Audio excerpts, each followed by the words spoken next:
Selamat datang di Bro Talk. Seperti biasa, Bro Talk adalah program di mana saya ngobrol sama adik saya. Namanya juga udah Bro sama Talk, berarti Bro itu saudara, Talk itu ngobrol, jadi ngobrol sama saudara artinya ya. Denis, nggak usah dikenalin lagi lah ya, karena kita udah beberapa episode. Denis ini seorang pakar mesmerism hipnosis. Jadi dia memang bergulat di bidang energi dan praktikal penyembuhan holistik, penyembuhan alternatif yang kaitannya sama energi. Dan hampir sekitar berapa tahun nih? 5, 10? Dari 2016. Dari 2016, 17, 18, 19, 20, 21, 22, 23, 24. Hampir 8 tahun berarti menggeluti dunia mesmerism hipnosis dan udah lebih dari berapa klien? 100, 200? Ada? Lebih dari 150 lah ya. Lebih dari 200 150 klien yang ya melalui Denis ada sesuatu perubahan gitu. Jadi kapan-kapan kita ajak kliennya ngobrol ya. Oke. Ya, supaya waktu di terapi itu gimana sih, Oke, terus oke. ya gitulah Oke. intinya. Oke. Oke, sehat nih? Sehat. Gimana? Oh, Sehat, Bro? sehat, mantap. Dan seperti biasa kita ngobrol-ngobrol santai, relax, nggak tahu mau ngomongin apa, jadi kita mengalir aja. Tapi ada pengen pemantik bicara tentang spiritualitas sih. Oke. Karena sekarang tuh orang berspiritualitas tuh kayak yang eksklusif gitu nih. Ya, Kayak yang betul. spiritualitas tuh ada yang hal yang tinggi banget. Kayak karena gini, aku tuh apa sih? Aku tuh kayaknya nggak bisa deh ke ranah spiritualitas karena itu tuh milik orang-orang tertentu, milik orang-orang spesial, milik kasta-kasta tertentu gitu yang akhirnya kayaknya spiritualitas tuh kayak yang susah banget gitu. Oke. Gimana menurut pandangan Unis? Oke, spiritual ya, Bro ya. Spiritual kayaknya kata yang tidak akan pernah hilang ya dari leluhur-leluhur kita, betul nggak, Bro? Oke, Ya, itu oke. turunan lah. Gitu. Cuman mungkin pemaknaannya, fungsinya, menggunakannya yang akan berbeda-beda. Mungkin sama kayak apa ya, Bro? Sama kayak kitab suci, betul nggak? Ya, kitab sucinya satu, hasilnya jutaan. Ya, jutaan mindset, jutaan opini, jutaan keyakinan dan sebagainya. Nah, spiritual pun seperti itu. Spiritual itu kan biasanya sebenarnya dari spiritus ya, Bro. Spiritus bahasa Latinnya adalah nafas dan bernafas gitu. Oh, spiritus itu nafas? Spiritus nafas dan bernafas. Breathing ya? Ya, breathing gitu. Kenapa dikaitkan sama kalau teman-teman sering dengar atau si Bro ya suka ngasih materi tentang apa minimal apa orang menyadari nafas. Minimal orang ketika ada sesuatu hal yang tidak mengenakan di dirinya sadari nafas untuk menciptakan sebuah kondisi present ya, hadir seutuhnya gitu. Oke. Jadi ketika hadir seutuhnya nanti si energinya akan full lagi, dari situlah dia siap melanjutkan hidup lah dengan segala solusi jika memang sebelumnya dia ada masalah gitu kan. Oke, jadi nafas itu sudah core-nya, Bro. Karena nafas itu ada di setiap langkah kehidupan manusia. Orang lagi bahagia, dia bernafas. Benar. Orang sedih, bernafas. Orang marah juga bernafas. Orang makan bernafas. Bahkan orang tidur itu nikmatnya pakai nafas. Bahkan masih jomblo aja nafas. Nafas. Ya. Ya bener nggak? Seganteng-gantengnya, sekaya-kayanya, nggak nafas, Udah.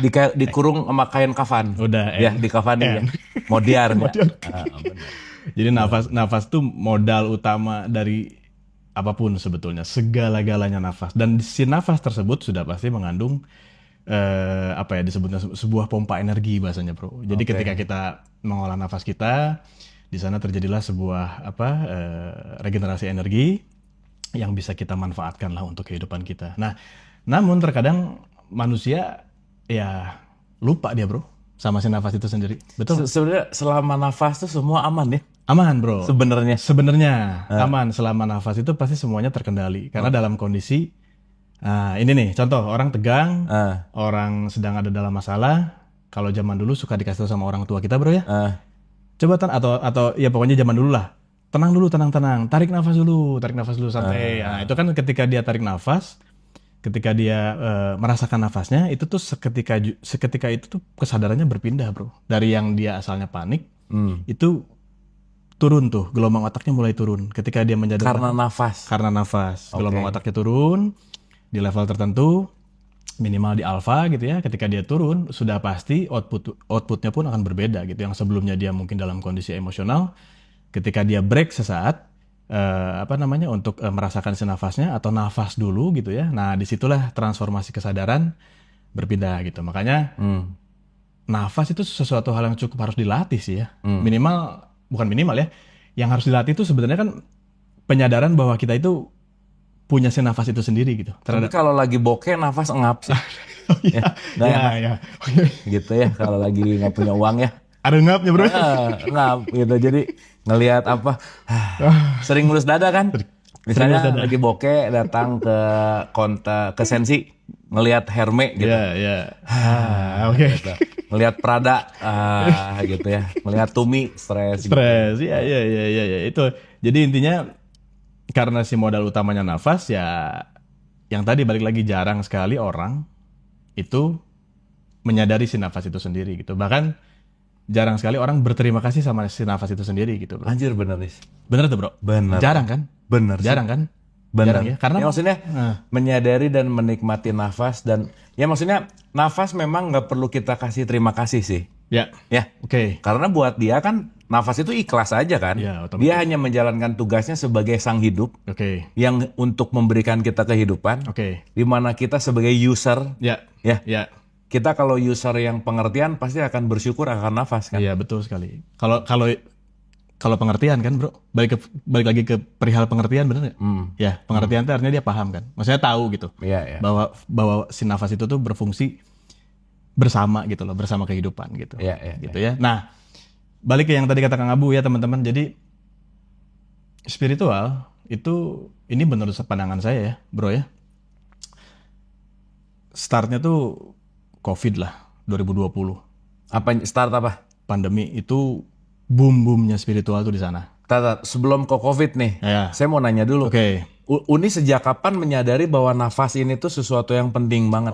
Sejak 2014-2015. Kenapa? Gimana? Nah, karena ada sesuatu hal yang terjadi dengan hidup saya. Gitu. Ada masalah lah intinya ya. Dengan keseimbangan hidup, dengan keseimbangan emosional dan seterusnya gitu. Sehingga di situ, yaitu pas terjadi hal tersebut, selalu menyalahkan yang di luar.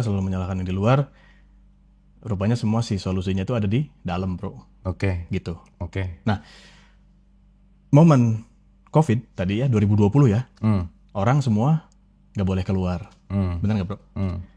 Jadi ada yang dipaksa, ada yang menyadari. Mereka akhirnya karena nggak boleh di luar, nggak boleh keluar, mereka ke dalam.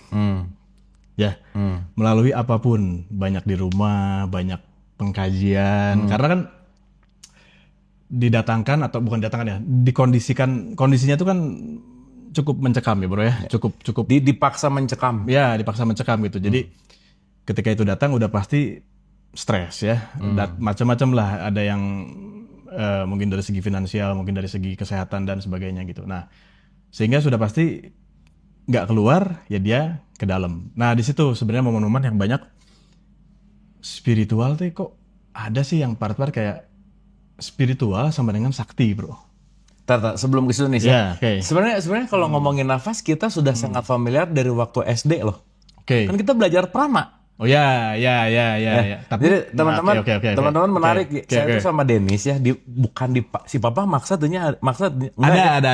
Jadi ayah kita tuh bukan memaksa sih, tapi maksa banget kali ya. Jadi ayah kita itu waktu saya SMP kelas sebenarnya Unis kelas seberapa? 3, si bro kelas 6. SD. SD. Unis kelas 3. Tilu SD. Ingat soalnya masih di SD Giki. Gitu. SMP kelas 1. Unis 3 SD pokoknya. Ya, jadi SD. Saya SMP berarti Dennis SD. Ya. Sebenarnya memang secara status tuh saya kakaknya, tapi kan saya kelihatan lebih muda ya. Jadi dia tuh sebenarnya kakak saya gitu. Itu menurut survei gitu sih ceritanya. Nah, jadi saya waktu SMP itu sama Dennis, ayah kita tuh memaksa untuk ikutan satu kegiatan namanya adalah prana. Ingat banget gurunya tuh namanya Panana. Ya, ingat Dennis? Almarhum Panana. Ya. Jadi di Bandung tuh di jalan naon ini? Batu Nunggal. Tapi naon itu teh? Aduh. Ya pokoknya sekitaran Batu Nunggal ada yang namanya teknik pengolahan nafas al-ukhwah. Nah, al-ukhwah ini diajarin nafas, dan di situ jadi saya waktu 1 SMP tuh udah mulai kenal ajna, udah mulai kenal solar plexus, udah mulai kenal tentang cakra gitu. Jadi Meskipun waktu itu tuh cuman tahu nama, dan kita tuh waktu itu untuk naik level tuh memang kita sengaja sama perguruan ini disimpan di hutan sendiri-sendiri untuk menghening gitu. Iya. Jadi saya waktu 2 SMP tuh udah keluar masuk hutan gitu ya, dan memang ya mungkin ya, jadi karek sadar, maksudnya mungkin ya pada saat itu memang udah diperjalankan kali ya. Iya. Ya tuh SMP cuman nih, tuh teman-teman saya aja nggak ada yang main di situ sih gitu. Nah maksudnya itu mungkin cikal bakal kali ya. Cikal bakal bro, tapi kan pada saat itu tahu aja bro. Tahu dan kepaksa. Tapi beda sama paham kan. Beda. Ya, beda sama paham. Tapi tahu gitu di situ tuh ada sesuatu hal yang diolah. Adalah si nafas itu sendiri yang tadi. Ya kan di zaman itu kan nganjurig lah. Bener tuh, kita tuh pemburu hantu. Burhan. Kita tuh kan nggak percaya hantu ya, jadi datang kemana-mana teh mana sok lah hantu. Belum menemu sih sampai sekarang gitu. Jadi ya sampai yang menghantui itu ternyata ya yang nagih utang misalnya ya. Yang menghantui itu mantan berapa? Oh nggak usah ngomong mantan lah ya, kalah pasti udahlah. Nah gitu kira-kira teman-teman. Okay. Jadi menarik gitu ya. Jadi saya baru nyadar juga tadi pas Dennis bilang tentang napas. Dari SMP ternyata saya sudah familiar sekali tentang tenaga dalam lah ya. Meskipun tenaga dalam tuh bukan gitu sih bahwa kan selalu hashtagnya jangan lupa bahwa tenaga dalam itu selalu kalah sama tenaga orang dalam. Udah itu yang paling penting ya.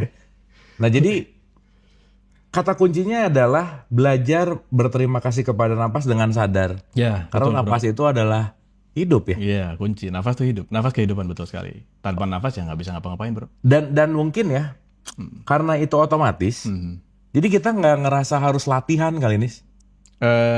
Oke. Benar nggak? Latihan tuh maksudnya gini bro, latihan untuk menyadari sih bro, itu kan sebenarnya poinnya. Latihan untuk menyadari bahwa si nafas itu sendiri ada, esensinya ada gitu loh bro. Wisdomnya ada di balik si nafas itu sendiri ya, bahwa si nafas adalah membawa segala-galanya. Gini sekarang bro, banyak duit tapi susah nafas gimana bro?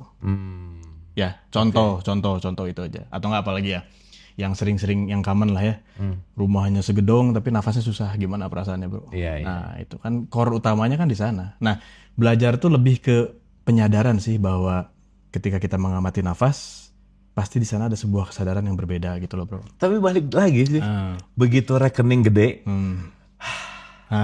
gitu tuh. Ya, si nafas kan ya. Jadi kayaknya nafas ada korelasi sama uang. Oke. Itu kalau, nah ini kalau dijadiin sebuah apa ya, mindset ya bro. Menarik uang, anggaplah seperti keluar masuk oksigen. Nah itu juga bisa salah satu bro. Oh, udah apa sih anjrit? Ya. Si anjrit mau nawa duit, bengek sih. Ngik gitu. Itu kan Tuhannya uang ya. Si anjrit itu Tuhannya uang. Jadi kalau uang nggak ada dia pasti asma. Oke, jadi di segala lini cari apa yang bisa jadi duitnya. Duit. Karena tiap pagi live bareng gitu jeung saya. Lucu sih, menarik gitu. Oke. Gitu bro. Jadi nyambung ke yang tadi. Tapi by the way teman-teman ya, prana tuh apa sih? Prana tuh energi ya. Prana, ki itu tuh semua sama. Cuma beda pembahasannya dari apa kultur dan negaranya masing-masing aja. Gitu. Nah balik ke yang tadi. Nah ketika si spiritual ini boom bro pada saat itu. Nah itu tuh karena mungkin jadinya apa bro, zaman sekarang bahasa FOMO. Tapi Unis expect bakal terjadi ini nggak?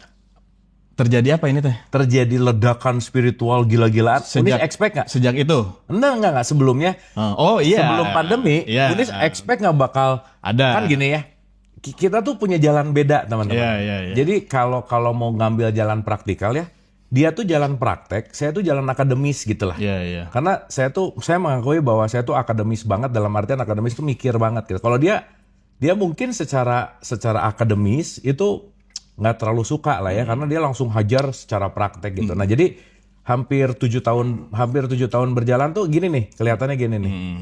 Dan ya pandemi satu buku itu yang mempersatukan gitu. Ternyata dia ke barat, saya ke timur, ya ketemunya barat ke timur, barat paling barat ke timur, timur paling timur juga ke barat gitu ya.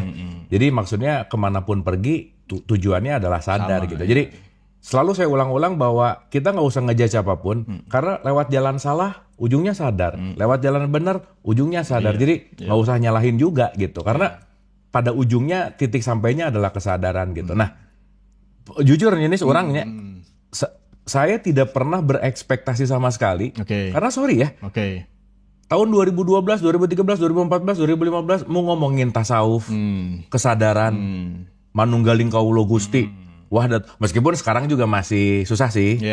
Tapi sekarang jauh lebih mudah untuk berbicara ke arah-arah hakikat. Waduh Nis, kalaupun nggak ada pandemi ya, omongan-omongan di dialog positif, di live-live orang gitunya, di pengajaran-pengajaran kajian, wah nggak susah tuh bicara tentang wujud, maujud, mahiyat misalnya. Bicara tentang makrifat gitu. Meski ya balik lagi, ya sekarang udah mulai bisa diterima di kalangan, ya maksudnya luas gitu. Dan itu nggak pernah expect di tahun 2013 akan selalu berpikir bahwa kapan ya masyarakat kita siap nerima hakikat gitu. Karena kan terbelenggu banget dengan dogma dan doktrin kan. Gitu. Nah Unis expect nggak? Expect bro, maksudnya bukan expect gitu ya. Apa ya bro? Aduh, prediksi lah ya kali ya. Masuknya ke situ. Ada rasa bakal booming gitu. Ada rasa bakal booming. Orang ente Karena kan energi ada eranya bro, teknologi ada eranya, terus generasi tiap zaman ke zaman kan beda, X, Y, Z, milenial, alpha itu tuh kan beda, beda turunannya gitu, beda penciptaannya tuh beda gitu bro, penciptaannya sama, cuman maksudnya hasil DNA-nya, hasil mindsetnya tuh udah ada standar otomatis, defaultnya tuh beda, defaultnya beda, itu bro. Jadi sejujurnya teman-temannya pas masuk pandemi itu sudah feeling, ini pasti yang namanya spiritual itu baunya makin menyengat gitu. Cuman pada saat itu memang terus terang pandangan saya ya, itu spiritual tuh jadi yang tadi kata Kang Abu teman-teman. Jadi dia tuh tinggi seolah-olah bro. Ya itu yang mungkin jadinya orang berspiritual tuh orang sakti gitu loh bro. Tapi saktinya tuh sakti yang gimana dulu gitu. Yang sedangkan pada saat saya mempelajari itu gitu ya, merasakan itu gitu. Sebenarnya yang sakti mah orang yang bisa ngontrol dirinya itu udah bro cukup. Itu tuh yang udah paling bukan menahan loh ya, mengontrol, menahan dan mengontrol dua hal yang berbeda untuk saya. Contoh ketika ada emosi kalau ditahan itu artinya dia ada di sana tapi hanya diendapkan aja, hanya ditahan aja, ditutup. Tapi ketika ada emosi dia diterima dan diakui, dia berarti mengurai emosi tersebut. Jadi menahan dan mengontrol pandangan saya adalah dua hal yang berbeda. Jadi emosi dikontrol. Kita yang mengontrol si emosi itu sendiri, bro. Oke. Gitu. Jadi ketika ada emosi, apa yang harus dilakukan gitu? Ketika kita menahan, ditahan lagi, itu akan menjadi time bomb. Suatu hari dia akan meledak. Tetapi jika dikaji si emosi tersebut, let's say journaling, let's say self talk, banyak lah. Atau mau terapi, monggo terapi sama apapun gitu ya. Itu nanti dia akan terurai, akan terilis, akan keluar. Karena kan kalau ada yang di dalam gitu ya, ada sesuatu yang di dalam ya solusinya adalah merilis gitu. Sama kayak kita punya sampah, yaitu dibuang ke tong sampah gitu bro. Jangan disimpan di diri kita. Nah emosional itu sama gitu, dia bergetar di sel kita, dia bergetar di tubuh kita, di darah kita. Nah, menjadi sebuah vibrasi gitu. Nah vibrasi tersebut ketika dia menyebar itu energinya nggak enak gitu loh. Gitu. Itu kenapa kadang-kadang, ini mohon maaf ya, kayak orang nih ketemu sama orang baru sebentar kok dia rasanya nggak nyaman. Nah itu berarti dia menangkap sebuah vibrasi atas energi yang dikeluarkan dari seseorang tersebut. Hasilnya adalah frekuensi yang tidak satu frekuensi gitu, sehingga dia nggak enak. Tapi ini gitu, ini menarik nih. Menariknya ini jadi kerefleksi. Dulu agama tuh sakral. Setelah jadi institusi berantem. Dulu tuh agama kan sakral banget. Dulu tuh kapan bro? Ya let's say dulu zaman leluhur lah ya. Anggap dulu tuh zaman leluhur lah. Oke. Ya kita ngomongin agama itu kan ageman. Ageman ya bro ya. Di agem tuh kan agama tuh sesuatu yang tidak kacau kan. Artinya aku beragama karena aku mengagem sesuatu membuat aku tidak kacau, jadi kosmos. Kosmos itu kan selaras, teratur. Tapi setelah jadi institusi, setelah turun derajatnya jadi perusahaan besar. Kan sekarang agama ya gitulah ya. Banyak-banyakan umat. Bener nggak? Jual beli. Transaksi. Ke politik juga. Betul nggak? Mau nggak mau ya kita mau ngomongin fakta. Betul nggak? Betul. Sehingga si derajatnya jadi gini. Terasa nggak sekarang? Nggak sekarang. Sekarang. Spiritual juga gitu nih. Oh iya. Itu dia. Makanya. Yang asalnya gini. Sekarang tuh jadi kayak. Akhirnya apa? Ya nggak jauh beda sama institusional spiritual akhirnya. Nah itu dia makanya bro. Itu menurut saya bro ya, munculnya dari si FOMO ini awalnya juga sih. Jadi hanya kulitnya aja. Ngerasa, mohon maaf teman-teman ya, ngerasa baru bisa ngontrol nafas. Dia bilang, gue bisa ngontrol nafas loh. Langsung bikin seminar besok. Langsung bikin seminar, bikin kelas, bikin apa segala macam, mentah. Jadi semua terimanya apa? Kulit bro. Selesai. Nggak pernah terima pisangnya bro. Buahnya ya.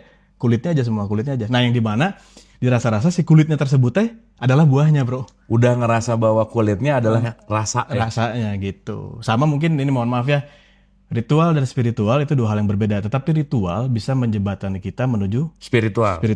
Contoh nih, Muslim kita ya teman-teman. Ritual sholat itu salah satu yang menghantarkan ke spiritual ya.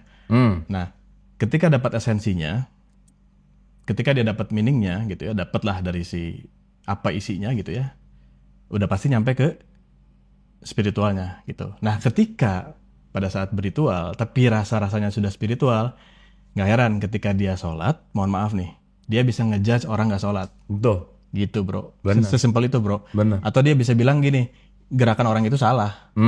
Oh si itu mah apa bro? Kunut, naon segala macamnya. Kunut, berantem, gini, ritual. Pokoknya yang gerak-gerak apa segala macam berantem. Nah, itu artinya kan mereka sibuk di ritual, yang rasa-rasanya sudah nyampe ke fase spiritual. Artinya kan ada sebuah kepahaman yang mohon maaf tidak sampai. Kenapa? Orang paham itu pasti diem. Itu aja. Contoh ya di kelas nih. Ketika gurunya menerangkan, lalu anak-anak muridnya paham. Oke, ketika ditanya sama gurunya, anak-anak paham, terus mereka diem. Artinya paham. Nah ketika ada yang tidak paham, dia pasti ngacung, bertanya. Gitu ya. Nah ketika yang ngacungnya itu ditanya sebuah soal pertanyaan, yang paham pasti diem. Gitu loh. Karena dia tahu jawabannya, tapi dia diem. Gitu. Akan diberikan si penunjukan tersebut kepada yang belum paham gitu. Untuk mencapai si kepemahaman itu sendiri bro. Benar. Gitu. Benar. Itu jadi zaman sekarang tuh kadang-kadang, ya mohon maaf ya, nggak zaman sekarang sih ya. Sebenarnya udah agak lama, cuman tadi yang kata Kang Abu, saya setuju teman-teman ya, spiritual sama mohon maaf apa bro, agama ya, itu kayak sama lah, mereka kayak ada meluncur bebas gitu ya. Nah itu ya itu karena orang mungkin stuck di ritualnya yang rasa-rasanya sudah spiritual gitu. Karena itu dua hal yang berbeda, melakukan sesuatu hal ritual tapi sambil berspiritual tuh lain gitu loh bro. Benar. Ya, gitu bro. Tapi tadi ngomongin Muslim kan. Oke. Perlu digarisbawahi Muslim itu orang yang Islam. Oke. Oke. Berarti Islam ya bro.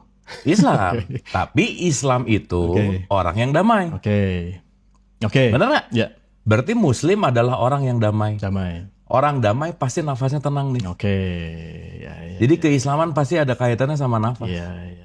Berarti lawan dari Islam damai, rusuh. Berarti non Muslim adalah orang yang rese. Benar tak? Oke. Jadi Muslim dan non Muslim bukan KTP. Lu nyebelin non Muslim lo. Tanda petik ya bro ya. Lo nggak damai kok, ngerusuhin, ngeribetin gitu. Oke. Non Muslim. Gitu. Jadi kalau sekarang ngomong non Muslim cuma beda identitas, jangan-jangan yang identitasnya KTP-nya Islam malah dia non Muslim. Ya setuju bro, setuju. Karena kan ada identitas, ada diri sejati gitu. Ya itu dua hal yang berbeda ya. Dua hal yang berbeda. Kalau identitas itu yang terlihat kan. Kalau diri sejati yang tidak terlihat. Nggak terlihat. Gitu. Tapi gorila susah ngerti ini. Tahu cerita gorila nggak? Gimana maksudnya? Gini. Oke. Diceritain dulu nih. Di Indonesia IQ rata-ratanya itu 78,4 nih. Oke.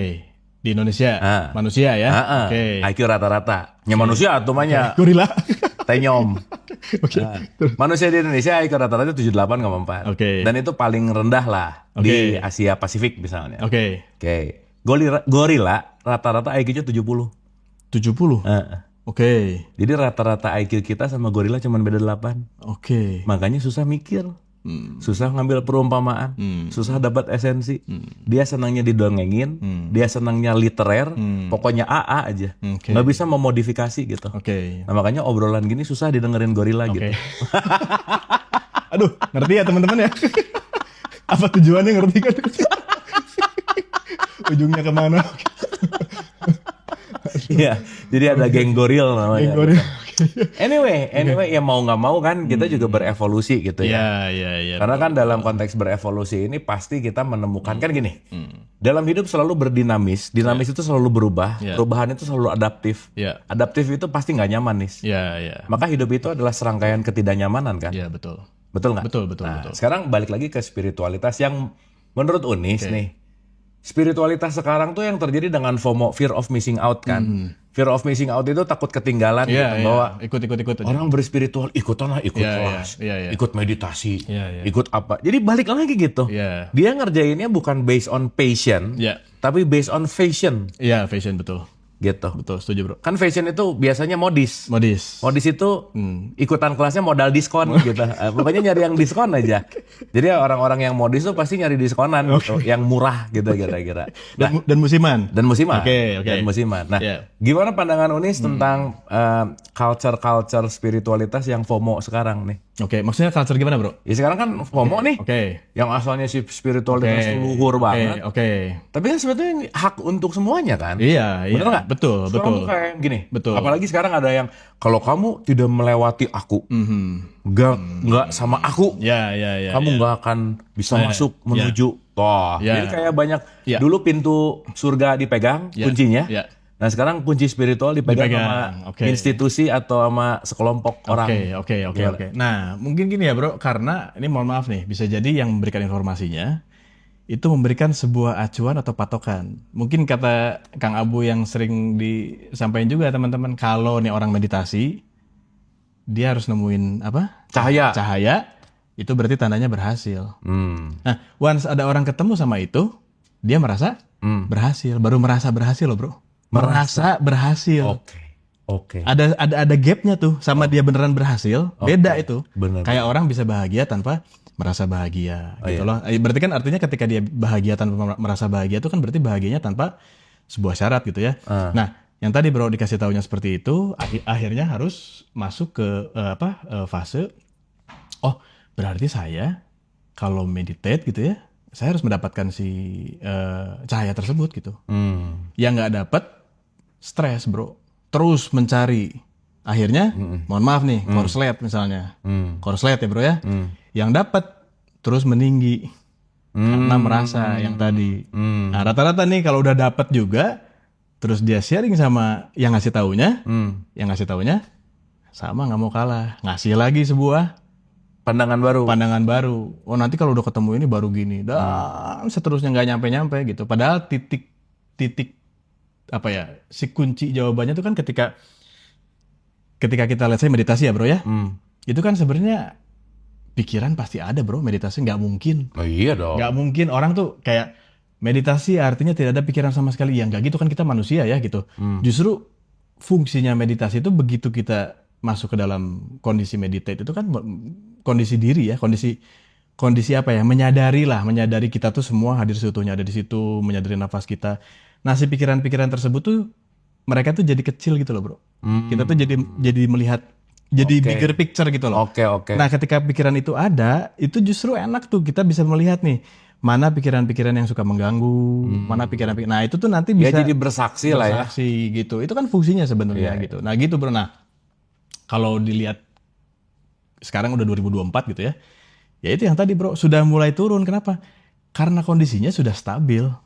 Orang sudah kembali beraktivitas, orang sudah kembali dengan kegiatan mungkin berteknologi, maksudnya inovasi, gadget dan sebagainya. Mereka sudah balik lagi gitu loh bro. Kan itu kan break sesaat kan, 2020 tuh break semua kan, semuanya tuh puasa kan, break gitu kan, hening semuanya lah dalam satu waktu. Ya ketika udah balik lagi ya seleksi alam pada akhirnya. Mana yang melanjutkan dengan kebermanfaatannya gitu ya, memang dia merasakan gitu.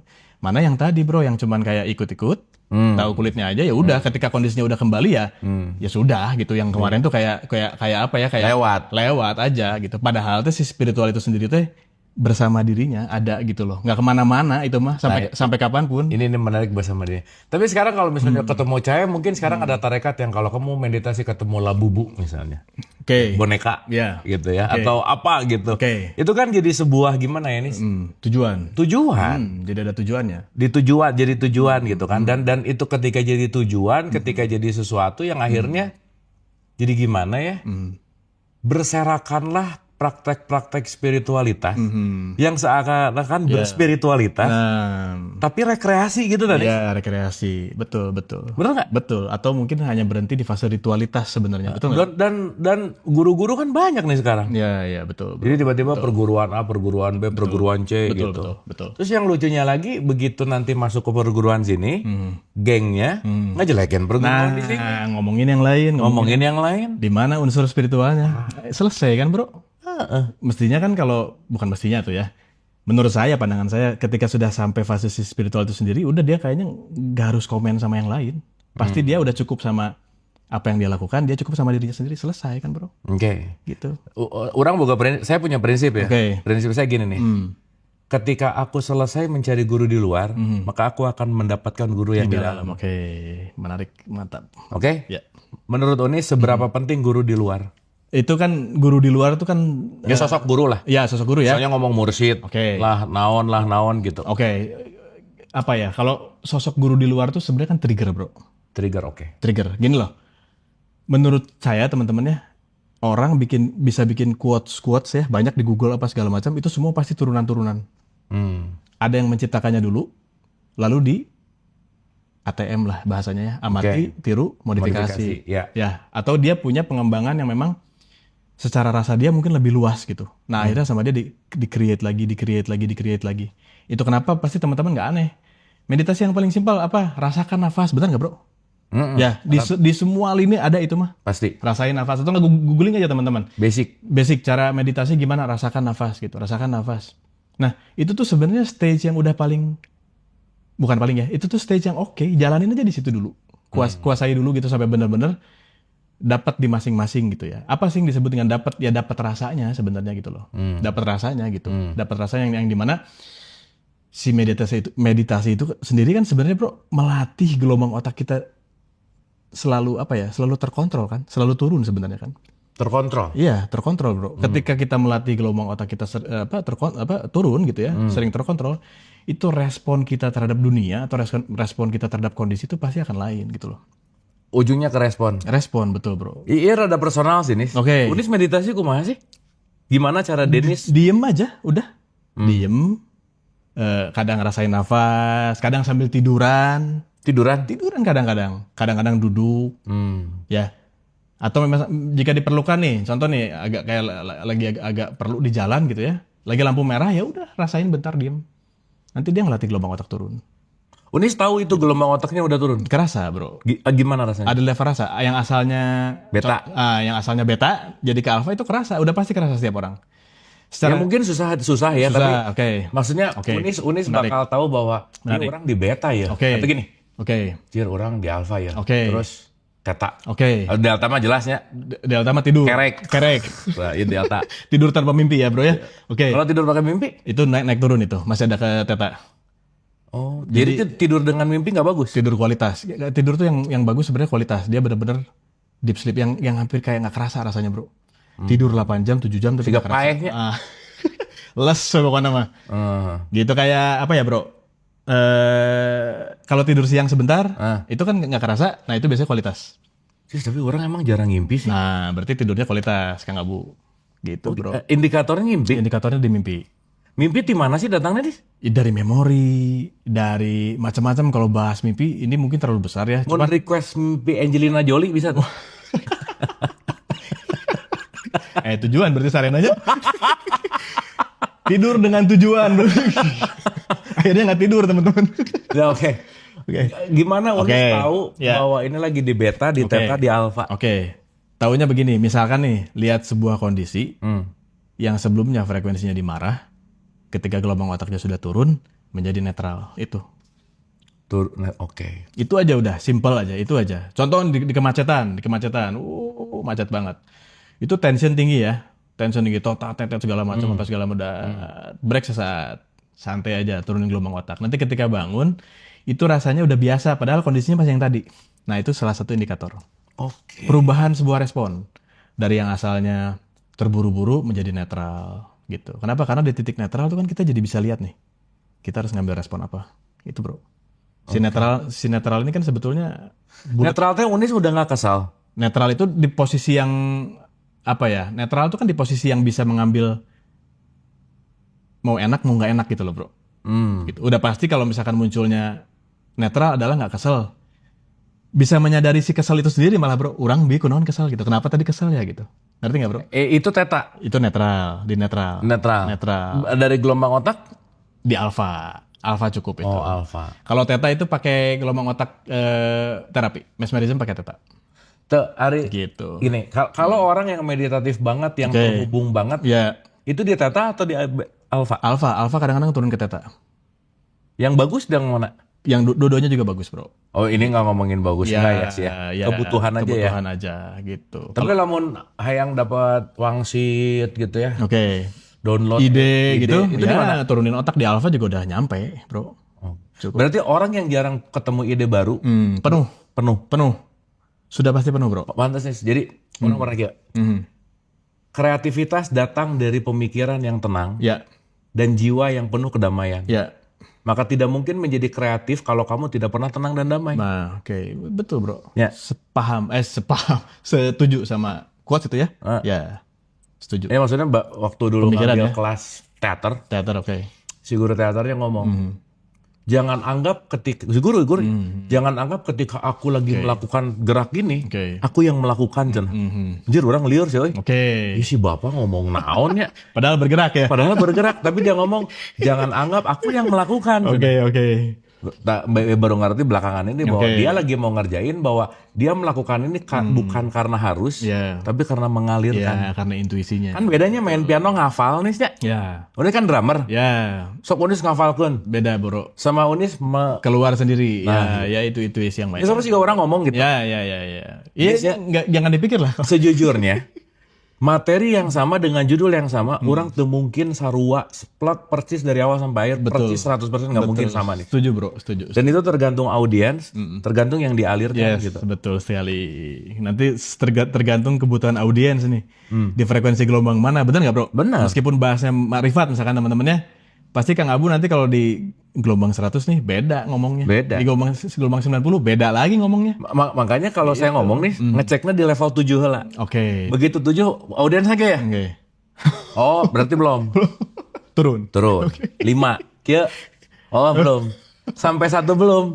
Gorila. Nggak, saya gigian dah. Udah nggak usah. Orang lain jelema.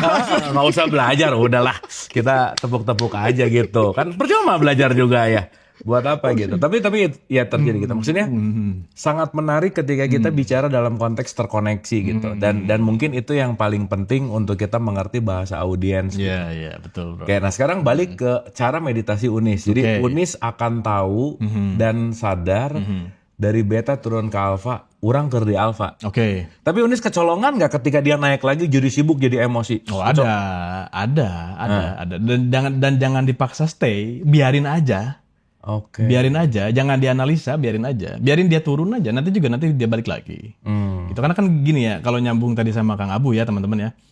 Orang sulit mendapatkan sebuah ide karena penuh. Ya bayangin aja botol ya bro, ada airnya.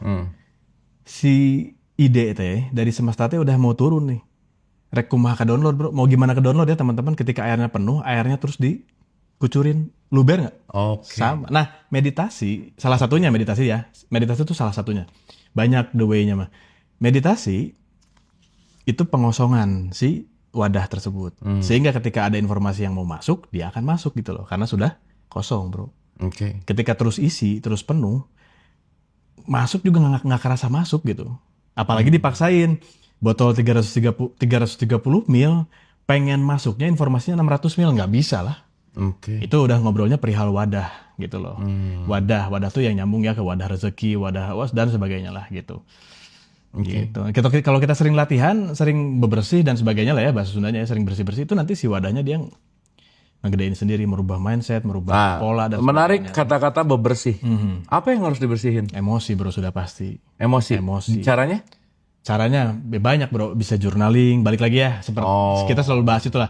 Journaling, ngeker, self talk, terus body talk, banyak lah, atau terapi ya gitu. Kalau mau cepet sih terapi, kalau mau cepet gitu ya teman-teman yang udah ngambil sesi ya mangga gitu kan, udah kerasa lah terapi kayak apa gitu. Itu salah satunya ya gitu. Dan banyak juga sih terapis-terapis di luar sana kan. Ya itu banyak medianya banyak lah gitu. Semua kembali kepada kecocokan. Ya betul, kembali kepada kecocokan. Nggak ada kok yang pasti ini apa segala macam. Nggak. Semua balik lagi ke frekuensi teman-teman. Ya. Cuman kan yang menarik gini nih sih. Cocok ya udah, nggak cocok ya udah. Iya betul bro. Bener nggak? Betul. Kadang-kadang kan yang nggak cocok, ngerecokin yang cocok. Ya. Ngokomen aja. Tapi ya balik lagi. Ya, gorila sih. Ini judul kita hari kali ini adalah spiritualitas gorila. Judulnya itu. Ya. Itu lucu. Spiritualitas gorila. Sama satu lagi bro. Sering juga yang muncul yang namanya jebakan spiritual bro. Contoh jebakan spiritual. Si bro IF ya, intermittent fasting. Nah, atau enggak siapapun lah ya.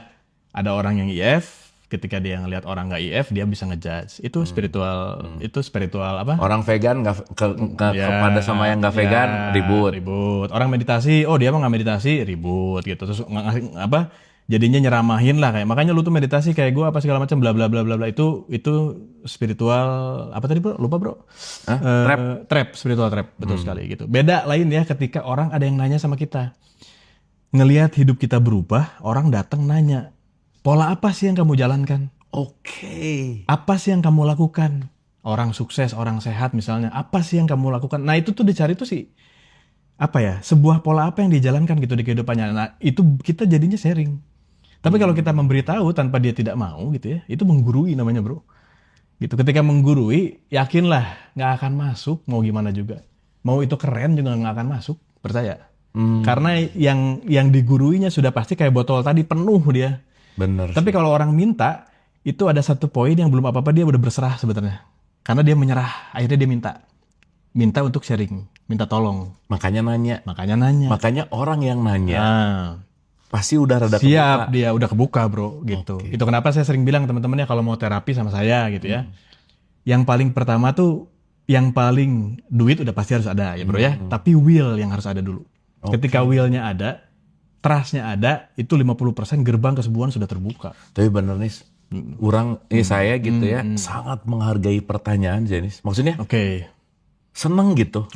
Karena pertanyaan itu menggali gitu. Iya betul. Makanya mau di kajiannya. Betul. Ada pertanyaan, tapi rata-rata sih nih. Ada pertanyaan kita. Benar sih. Karena ada pertanyaan. Atau mungkin udah ngerti kali ya. Bukan udah ngerti bro, itu lagi loading. Atau belegu gue nya. Gorila.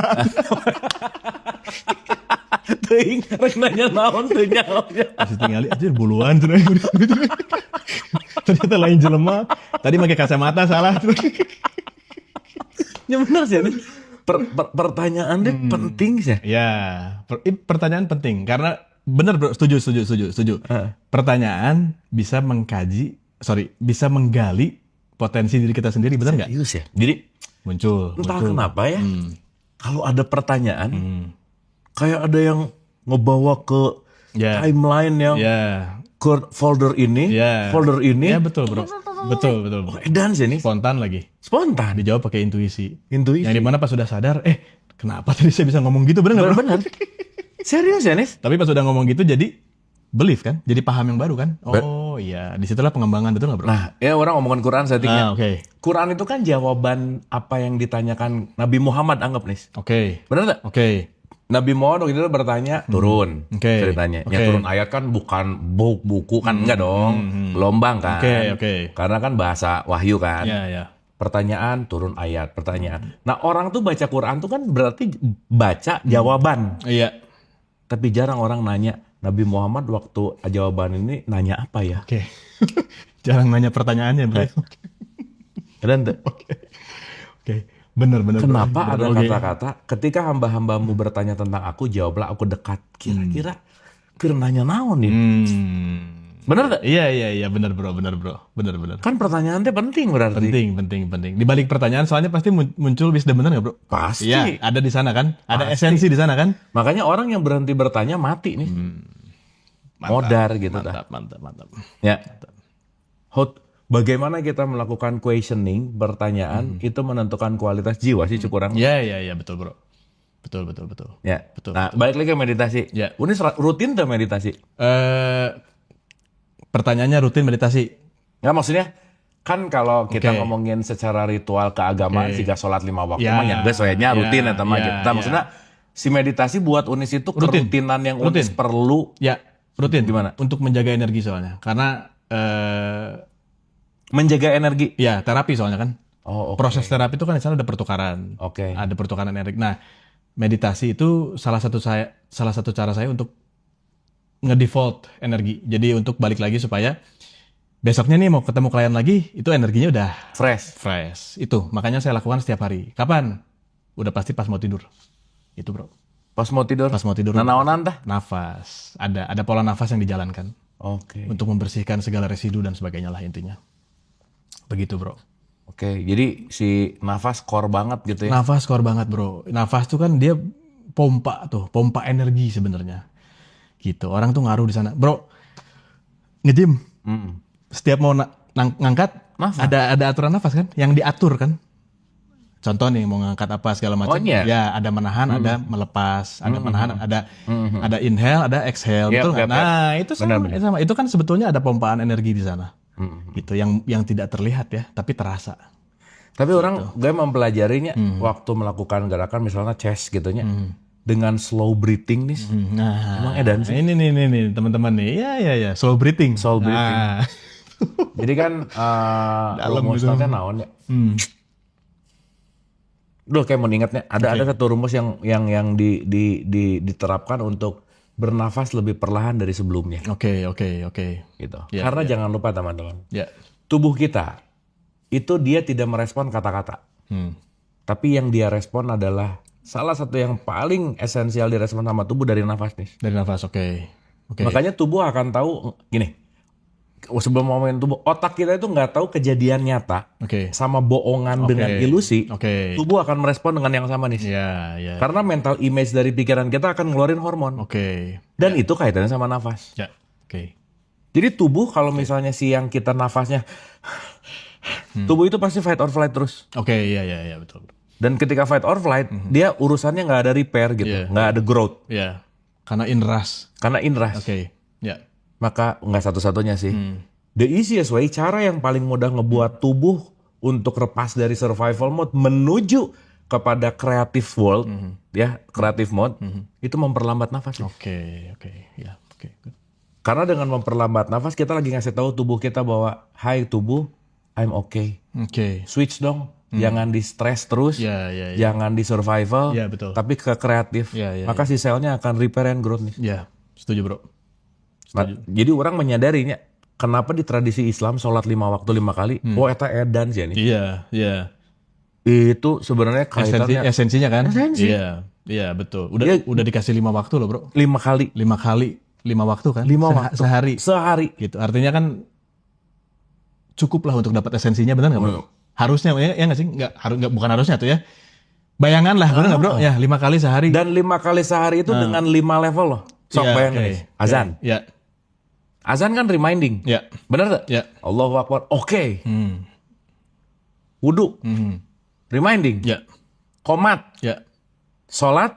Zikir. 5 kali dikali 5. 25 dalam artian layer.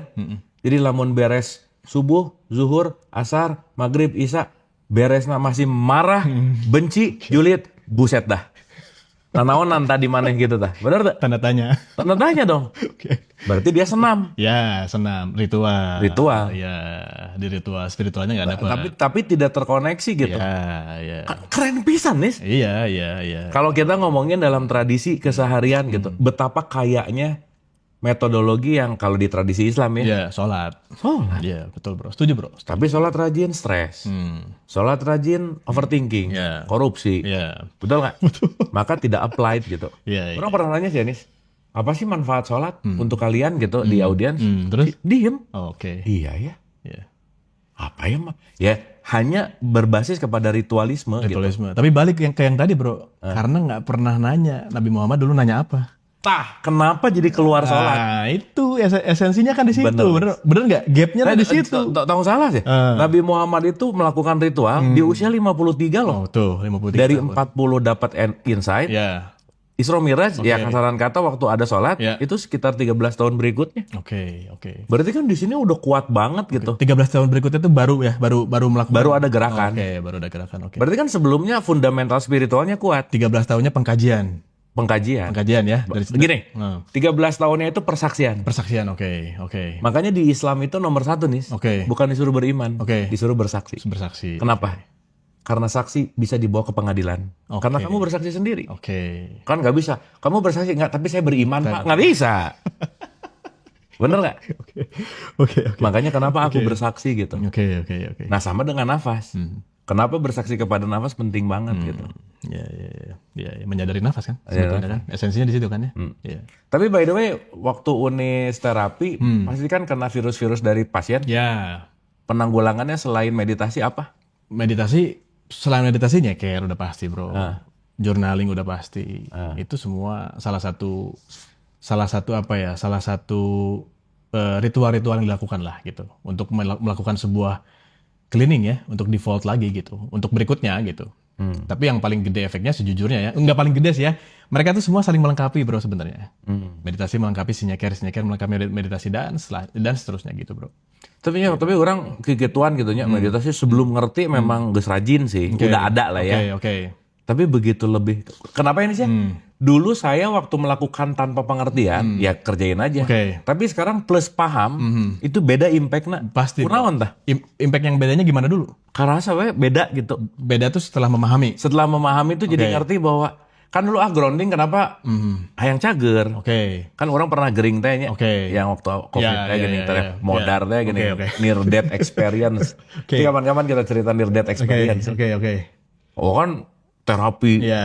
Terus saya tuh hampir setahun setengah nggak bisa lurus gini nih tangan saya. Ingat nih? Ingat. Gitu. Gini terus lidah ke gigit, hampir putus gitu terus.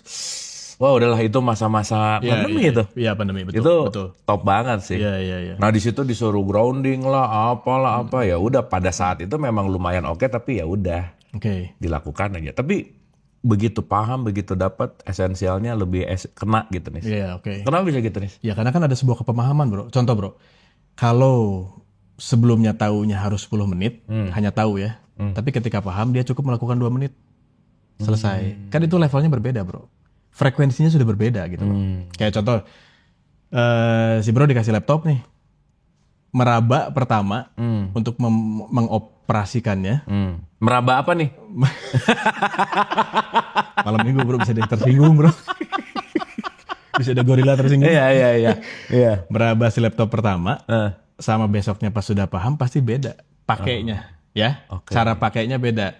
Menuju Finder pasti beda. Ya, sebelumnya mah tarik si kursornya, diklik si trackpadnya, baru kebuka Findernya. Pas sudah paham mah Command N. Selesai bro. Tahu shortcut. Gitu sama kayak gitu bro. Itu kan sebuah pemahaman. Berarti kalau sekarang orang sholat makin cepat, jawabannya udah hafal ya. Bro kenapa sholat makin cepat? Udah hafal ya. Berarti relevan enggak? Jadi tenanawan ya. Kok cepat banget sholat? Udah hafal kan udah sering. Ya misalnya ya. Terus pas ditanya, kenapa sholat? Perintah. Enggak soalnya. Perintah. Benar. Perintah yang seperti apa dulu bro tuh bro? Gitu bro. Jadi sebuah pemahaman itu pasti kan gini bro. Orang itu dia berubah pasti karena dia mendapati esensi dari sebuah kondisi, bener tuh. Orang berubah karena dia mendapati sebuah wisdom, bener nggak? Nah itu yang mempercepat dia menuju ke si kita katakan goals lah. Itu kan sebenarnya kan. Ketika paham, oh berarti saya bisa nih. Kayak orang ngoding bro. Orang ngoding bikin segini bisa ngegerakin di website robot bergerak gitu. Yang logiknya mungkin lebih dalam gitu ya, dia cuma bikin coding gini sama gerakannya kan gitu bro. Itu kan dua praktikal atau dua kegiatan yang sama tapi dua coding, dua tulisan yang berbeda tapi menghasilkan sesuatu yang sama. Gitulah contohnya kurang lebih. Tapi yang ini berapa menit, yang ini cuma berapa menit selesai gitu. Berarti semakin terlatih semakin terlatih dan itu membuktikan bahwa bukan orang hebat atau enggak tapi terlatih atau tidak. Betul. Benar ya? Betul. Coba turun yang enu gelo sih. Kunon, bro. Nah 7 Jumatan geus pernah gitu. Bener gitu tapi bener udah nggak bisa ngomong ya. Kenapa nggak udah pernah? Oh ya udah sih cukup udah. Nggak usah diperpanjang lagi udah pernah ya. Jadi urusan dia aja sih gitu. Tapi saya mau ditanya, nah ada Hardi Ente ngomong pernah nya? Oh iya sih. Nah, padahal kita pernah kan udah pernah. Nah, itu aneh sih ya. Berarti dia punya needs, bro. Punya needs. Sesuatu hal kalau ada needs-nya tuh pasti nyamperin, bro. Urusannya di needs ya. Needs, gitu. Kayak orang ngerokok nih, teman-teman. Mau lagi kondisinya punya duit, lagi nggak punya duit, pasti bisa ngerokok. Karena needs-nya gede. Ketika needs-nya gede, semesta pasti ngasih jalan. Tiba-tiba karena nongkrong nih, bro. Temennya datang ikut nongkrong, bawa rokok, bagi sebatnya. Eta jurus cikah karena cikah gitu enggak. Nah, eta pikas beleun sih. Itu non muslim namanya. Oke nih, di ujung kita balik ke back spirituality. Jadi menurut ini spiritualitas tertingginya seseorang tuh ketika dia dapat apa? Ketika dia tidak merasa spiritual. Udah, itu aja. Anjir keren euy. Spiritual. Kela. Ketika Baliut. Puncak dari spiritualitas seseorang ketika dia merasa tidak spiritual. Udah halus nih. Selesai. Dia udah menjalankan kesehariannya. Contoh teman-teman ya, orang nyapu yang menggunakan spiritual dengan yang marah-marah beda. Beda loh, bro. Pawayan sih. Pawayan kuno? Mun nyapu. Ada tadi. Lain anjir. Lain. Jadi pawayan teh mun nyapu. Pawayan Kang, kalau saya nyapu tuh meditasi saya. Nah, setuju dengan. Dan saya banyak sekali dapat ilmu buku-buku saya tuh dari nyapu. Nah, itu karena lagi menuruni gelombang otak sebenarnya, bro. Padahal berkegiatan loh, bro. Kalau meditasi yang kita sering dengar kan pasti gini kan. Nah, tapi sambil nyapu dapat esensinya, melakukan ritualnya itu bener-bener deep, bener-bener present, ada hadir seutuhnya di situ, gelombang otak turun, udah lagi gini ide masuk. Makanya bro, orang-orang zaman dulu Galileo, terus zaman-zaman Leonardo da Vinci dan sebagainya. Ada salah satu, bukan nyapu ya, saya random. Lamun gorila langsung mikir, berarti orang mau nulis buku nyapu. Nah, itu gorila. Itu mindset gorila. Nah, asup-asup. Saya tadi ningali nyapu, lain ningali meditasi. Oh, pawayan nyapu bisa dapat ide, berarti orang kudu nyapu. Nah gitu nyata. Orang kudu nyapu, kudu meuli sapu nu mahal. Orang-orang zaman dulu ada salah satunya, cari aja teman-temannya di Google ya. Dia lagi berendam dapat idenya. Orang-orang di angkatan itu. Archimedes salah satunya. Archimedes ya, Pokoknya orang-orang di zaman Leonardo da Vinci apa segala macam itu semua pasti dalam momen-momen yang tidak terlihat meditasi secara meditasi itu harus yang benar-benar duduk. Ya itu juga meditasi sih sama gitu. Cuman mereka bermeditasinya dalam sebuah gerakan gitu. Tapi dapat di sana esensinya. Gelombang otaknya turun, jadi informasinya masuk gitu loh. Idenya masuk ke download, bro. Masuk. Gitu. Kalau tadi cerita pawayan nyapu, udah pasti pada saat nyapu pawayan pasti present hadir seutuhnya, pasti. Fix. Makanya turun gelombang otaknya, masuk informasinya. Berarti gitu. Setiap ke rumah pawayan pasti keur nyapu. Asli, bro? Asli. Oke. Kan mau nginepnya mindful gitu. Ngerawat tumbuhan, tanaman, ngerawat. Pasti setiap mun datang ke pawayan gitu ya, kalau lagi datang ke tempatnya pawayan, lagi ngeberesin ini, lagi ini. Mindful pisan. Mindful, ya. Berarti itu pawayan sih keren. Berarti itu salah satu jembatan beliau. Untuk apa ya terhadap satu goals ya gitu, intinya malah gitu kurang lebih. Gitu. Jadi ketika spiritual seperti apa ya, yang tidak berspiritual gitu, yang tidak merasa spiritual sih, yang sudah menjalankan justru beserta spiritual itu sendiri. Karena bro sebenarnya kan kita tuh kan sebenarnya makhluk spiritual, bro, basicnya kan. Gitu kan, makhluk cahaya kan. Cuman cahaya tersebut bisa tercover, bisa tertutupi oleh sebuah emosi negatif, trauma, luka batin, belief yang mungkin gimana, mindset yang mungkin gimana, dogma yang gimana, itu kan yang menutupi si cahaya itu sendiri gitu. Jadi ketika si cahaya itu tertutup ya, bro, mobil malam-malam kalau cahayanya nggak dinyalain, gimana bro? Nyetir malam-malam? Poek. Nah ketika cahayanya muncul dari dalam keluar, sehingga cahaya yang di dalam ini menerangi jalan kita gitu loh, perjalanan kita gitu. Tapi malam minggu banyak yang senang poek. Ya, banyak yang senang gelap ya. Makanya nyari jalan yang gelap gitu. Buat yang nggak punya kesempatan untuk ke Oyo misalnya.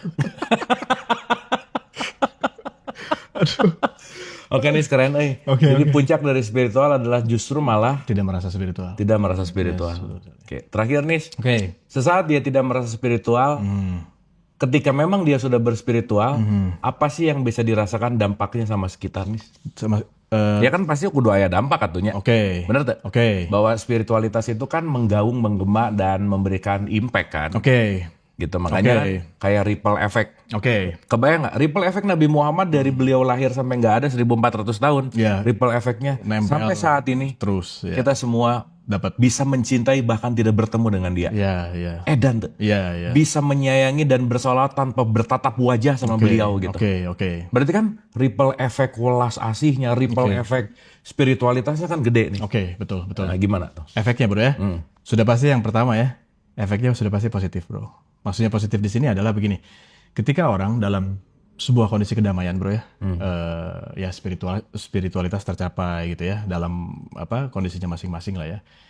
Itu energi yang ada di dalam dirinya sudah pasti kalau bahasanya nyaman lah bro.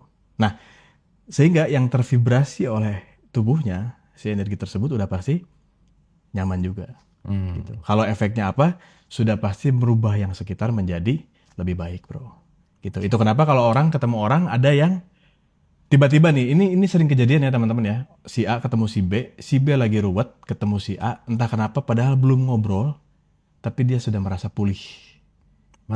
Ya dari segi perasaannya, dari segi rasa-rasa badannya dan sebagainya. Nah itu karena tidak menutup kemungkinan si A tersebut memiliki sebuah kondisi yang tadi barusan saya ceritakan gitu, memiliki sebuah energi yang dia maintain.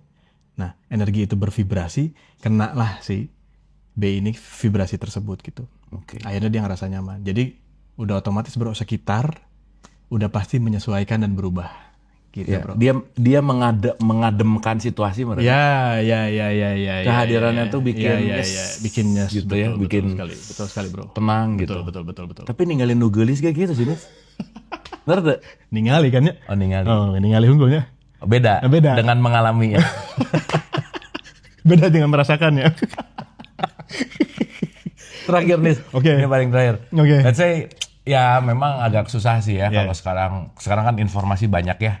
Informasi banyak dan informasi bisa di mana-mana gitu, tinggal tulis spiritualitas, Google banyak lah. ChatGPT sebenarnya. Nah, ini dalam perspektif subjektif Uni saja. Katakanlah ada orang yang super duper awam pengen memulai karirnya di spiritualitas. Langkah pertama apa yang harus dia lakukan? Langkah pertama apa? Yang harus dilakukan untuk masuk ke dunia kesadaran dan dunia spiritualitas gitu. Tanya dulu. Misalnya kan ini ada yang nonton nih. Itu ngomong naon sih, misalnya ini ngomong apa sih, spiritualitas lah, cakra lah, energi lah. Let's say dia baru beneran nonton kita, terus dia baru dengar apa itu kesadaran, baru ngerti apa itu spiritualitas, dan mungkin dia juga nggak ngerti-ngerti amat agama, apatis gitu. Tapi ada terbersit, kayaknya aku pengen deh berspiritualitas misalkan. Apa first stepnya? First stepnya? Tanya dulu dirinya masing-masing, dia nyaman gak sama dirinya sendiri, itu aja udah. Dia nyaman gak sama dirinya sendiri. Kalau bisa nanyanya di kaca, itu bisa tuh. Salah satu medium tuh kaca tuh. Nanya? Ngaca terus nanya. Saya nyaman gak sebenarnya sama diri saya sendiri? Itu nanti keluar pasti muncul. Anjir, data awkward sih. Awkwardnya. Aku nyaman gak? Orang jangan pernah sih. Pernah. Coba bro. Itu salah satu media ya untuk berkaca. Lalu bertanya, ketika kita berkaca, lalu kita ngerasa malu lihat diri sendiri, itu udah pasti ada sesuatu yang gak nyaman bro. Itu aja, simple aja itu. Indikator pertamanya. Kita ngaca, kita gak pede lihat diri sendiri, kita merasanya kayak gak suka melihat diri sendiri, itu pasti ada sesuatu hal yang bersinggungan di sana. Tapi menurut orang ngaca, irahanya six pack gitu. Tahu gue sih. Menuju. Progres, kita makan progres. Gitu. Itu nanti kalau udah six pack, foto buka baju. Ya. Berarti berhasil.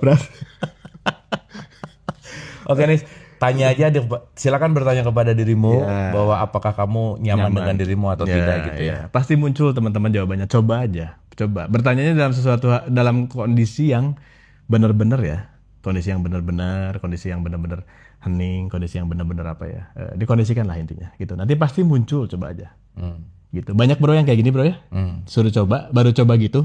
Nangis bro, mewek kata. Serius? Bisa jadi sih. Nangis. Ya nggak kebayang mungkin ya. Nangis. Ketika kita terlalu sibuk untuk nanya orang lain, ngobrol sama orang lain. Lupa nanya. Mungkin kita lupa untuk ngobrol sama diri sendiri kali ya. Betul. Itu aja. Jadi ngomongkan kaca tuh ingat Ibnu Arabi ya. Ibnu Arabi tuh bilang bahwa cermin itu penemuan dahsyat, Cen. Karena dengan cermin kita bisa melihat siapa yang ada di dalam cermin. Dan sesaat kita melihat siapa yang ada di dalam cermin dan orang melihat, sudah tidak ada bedanya mana yang di cermin dan mana yang di luar cermin. Wah, itu dalam sih, Bro. Itu jero sih. Jero. Ibnu Arabi atau dan bisa kan deep lah gitu. Itu dalam. Mungkin ada korelasinya ya. Pasti ada korelasinya sih. Pasti. Itu kenapa makanya teman-teman yang saya tadi cerita ada yang nangis. Ada yang sampai apa ya? Sampai ini kayak hugging gitu dirinya sendiri padahal ke kaca gitu. Mungkin sekilas kayak Jiga Nugelo nya, Bro. Tapi itu acuan lah, itu acuan utama aja pokoknya. Yang pertama nyaman gak? Ya kan, tapi kan orang sekarang tuh kalau ngomong sendiri disebut orang gila nih. Padahal self talk tuh penting. Wah, penting, Bro, self talk penting. Penting, self talk penting. Salah satu media untuk merilis itu self talk sebetulnya. Ngobrol. Hari ini ngapain? Orang melakukan itu sih. Ya. Pastilah, bukan pasti ya, praktisi ya. Adalah pasti yang secara naluriah melakukan itu gitu. Mungkin bisa jadi teorinya nggak tahu gitu. Tapi entah kenapa ingin melakukan itu gitu. Betul. Itu kan sebenarnya nggak ada kacanya pun ketika kita ngobrol sendiri kan itu kita lagi bercermin juga kan. Sebetulnya. Ya kan? Bercermin sama shadow kita sendiri loh. Betul. Karena setiap manusia itu punya shadow kan. Gitu. Betul. Gitu, Bro. Cuman kalau ini mah langsung, Bro, ada kacanya rasainnya. Atau kalau misalkan kan nggak ada kaca ya sok cobain aja, tutup matanya. Nggak, maksudnya jangan-jangan yang paling awam tuh sama diri sendiri ya. Bener. Ya, bener. Kita ngobrol sama orang nyaman. Bener. Tapi mau diharap, orang kereka baik orang. Bener. Kayak nggak sih cobaan. Oke. Lah mau diharapkan kaca, hey, mana? Sok coba. Bener kan? Sok coba. Menarik nih ya, Kang Abu tadi bilang jangan-jangan kita awam sama diri sendiri, Bro. Kebanyakan ini sama nggak perspektifnya ya. Orang, contoh nih, dia membeli barang yang untuk dikenakan di tubuhnya, bukan buat dirinya, buat dilihat orang. Nangkep tuh, Bro? Nangkep. Beli sepatu baru. Iya, semua yang dia lakukan bukan untuk dirinya, tapi untuk orang lain. Untuk orang lain, untuk dilihat orang. Oke. Gitu. Ketika dia tidak memakai itu, dia gelisah. Iya. Ya, ketika dia untuk dilihat orang. Handphone. Untuk dilihat orang. Dan seterusnya. Itu kan artinya berarti dia nggak pernah fulfill dirinya sendiri gitu loh. Energi untuk ya ini untuk saya gitu loh.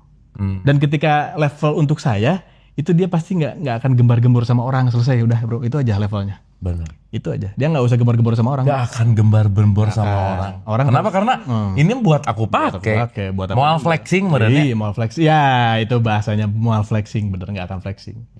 Gitu, Bro. Itu udah rumusnya lah. Wah, keren sih. Gitu, Bro. Jadi puncaknya orang yang berspiritual adalah orang yang tidak merasa spiritual. Iya, betul. Keren nih. Gitu, Bro. Final statement, oke. Ketika hidupmu merasa ketika hidupmu merasa tidak selaras atau tidak sesuai dengan apa yang kamu pikirkan, break dulu. Habis itu baru lanjut lagi. Itu, Bro. Break dulu baru lanjut lagi. Ya mungkin saya nyambung bahwa kita semua mungkin boleh lelah, boleh capek, boleh break dulu, menjauh, tapi sebisa mungkin jangan menyerah. Oke. Jangan menyerah. Oke. Hatur nuhun.